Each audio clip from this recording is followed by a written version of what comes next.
Okay, we're ready to begin the gallery exercise, which is going to use the flex stuff we've talked about again, demoed. Now it's for real.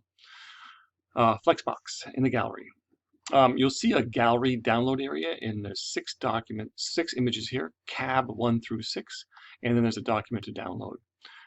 You'll see exercise explanation here, which you can certainly print or keep handy as we go through stuff, but you can kind of just play along with me if you wish, and get it done with me right here as I do it, and hopefully absorb this practical application of Flexbox.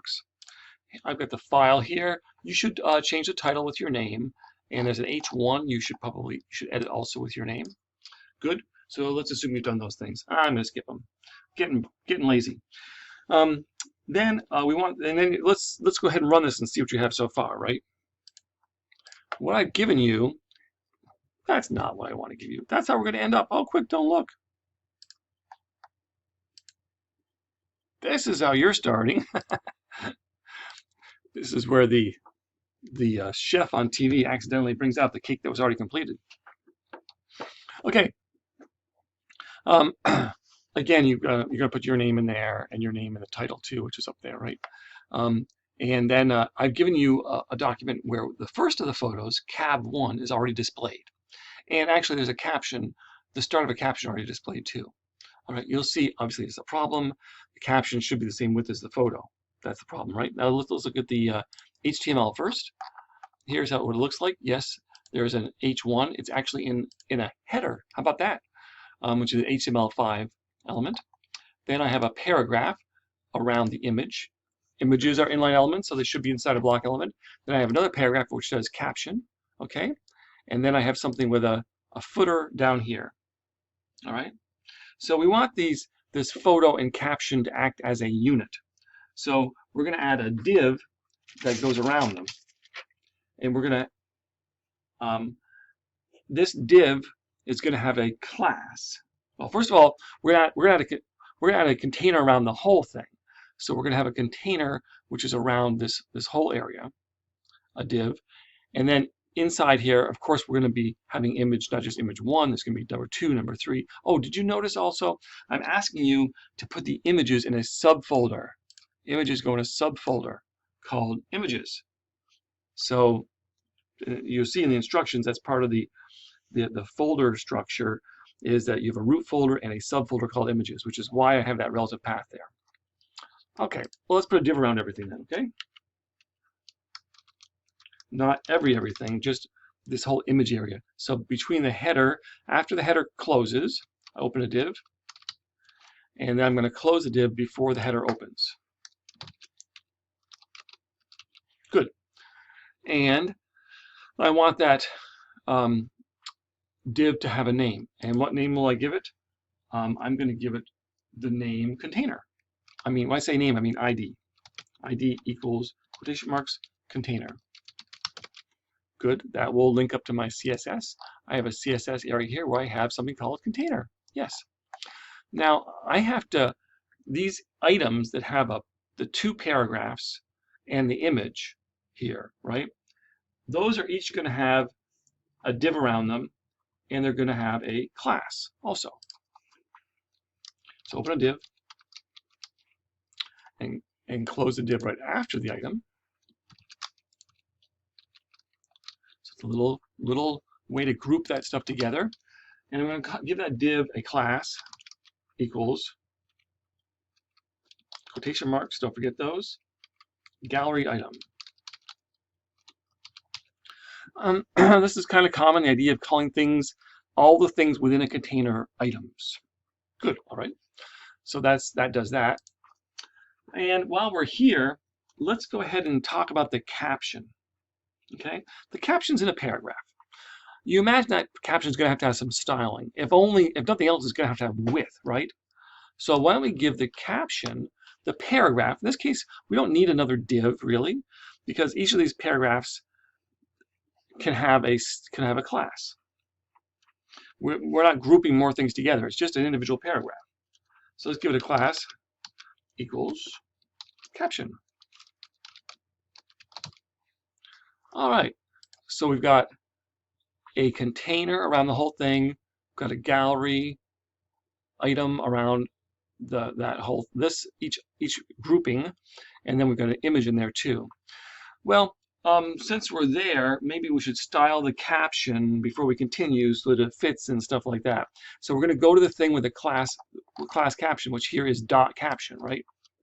And let's do some stuff to it. Let's go ahead and tell it to have width.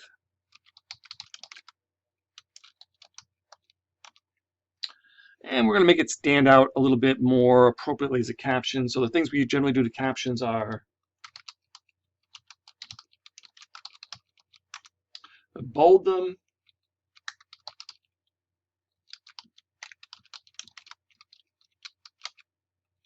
make them a little bigger,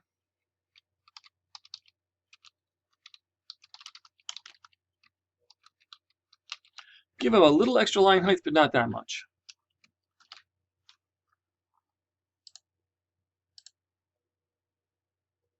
Okay, good.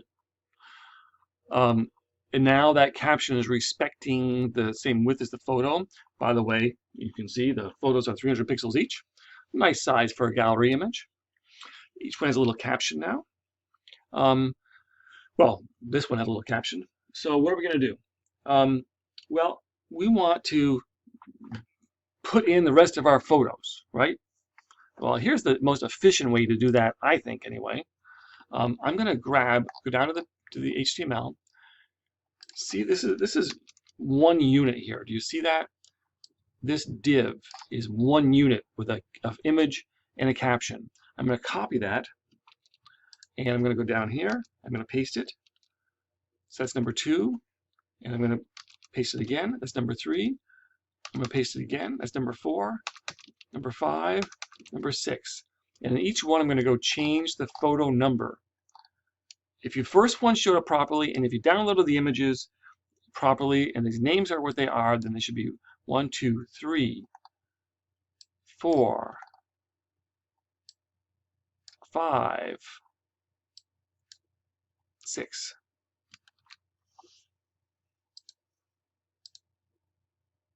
And there they all are. And of course, right now they're stacked one on top of the other. Look at those important people. Okay, but we don't want them stacked one on top of another. We want them to go running across the page, right? Running across the page. Okay, well, how are we going to do that? Well, this is the easiest way to do it, is we're going to tell them to flex.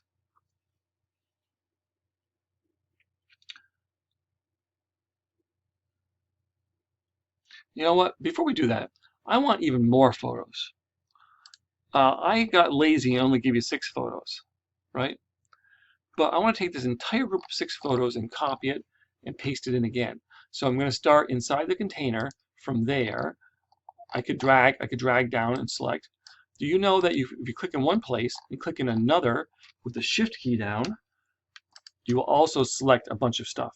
So one way or the other, you're going to select all the gallery items from one down through, including their divs, and paste it in again. Wow, that's a lot of them now. Let's save and run that. Look, and they just keep going and going. They got duplicated. I want 12 things in this gallery. I'm having 6 and I'm duplicating them essentially. So anyway, okay, let's go back up here into the CSS now. Now we're going to tell these things to use the Flexbox system. So we already put the div around them. In the instructions, just saying to do that now. The container, we're going to say display flex.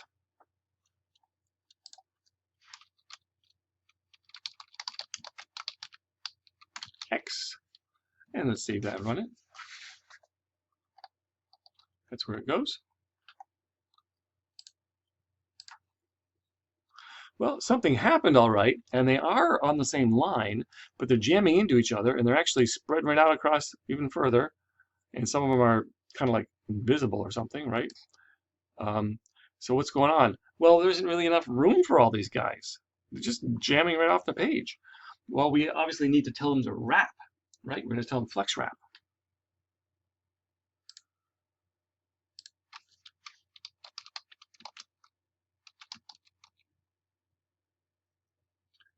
sorry, flex wrap. No wrap is the default.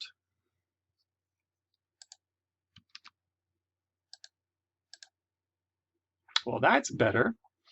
You know, something went wrong with my images. Did I not copy everything in there properly and paste it? Let me just go check that out. Yeah, somehow I pasted in over some, but I haven't pasted in here now. I go from images 1 through 6 and then back through 1 through 6. And when I run that, they are all there. Okay, good. So they're there and they're flexing and they flex wrap, but there's still some problems. Do notice that these images are not all the same depth. And I intentionally did that because I want you to see, you may not realize this, but if you've dealt much with floating, that would give floating a real fit. There would be some problems there. We'd have to do some clears and have some spacers in between things, and then we'd have trouble changing it if the width of the page changed. And right now, if the width of the page changes, it adjusts to it, right? But they still look kind of ugly. But we can do a lot of stuff to clean them up and make them look better. Okay, so we told them to wrap. Now we're going to tell them to justify, how about space around?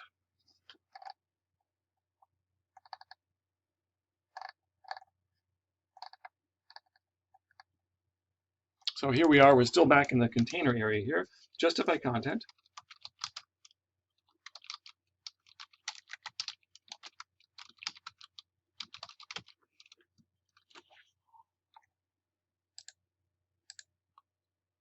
And there they are. Now it's just going to use the space around. And as the space gets smaller, you see the space between the photos flexes down to almost nothing. And then when it bumps, then it'll switch out again. And that's okay, but it's probably not the real behavior we want because we probably want some margins respected regardless, right? Okay. I mean, it looks okay like this, but we probably want the margins to always stay the same. And if we don't, well, okay, we can leave it like that. But we can go ahead and put in some margins. So we're going to try margins of 10, 20, and 10 TRBL on all the items. So now we're talking about the gallery items, right? So we're going to do margin. Top is going to be 0. Remember our trouble method? Top. And then we can do 10 px for the right TR, 20 px for the bottom, and 10 px because the size will add up to 20 on their own, right? So we did margins, and that's about it.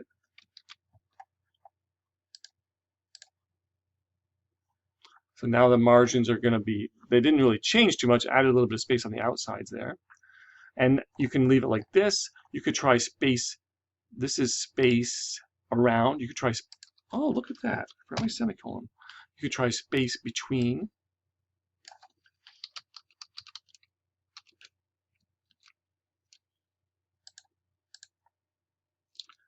Space between. You could try center.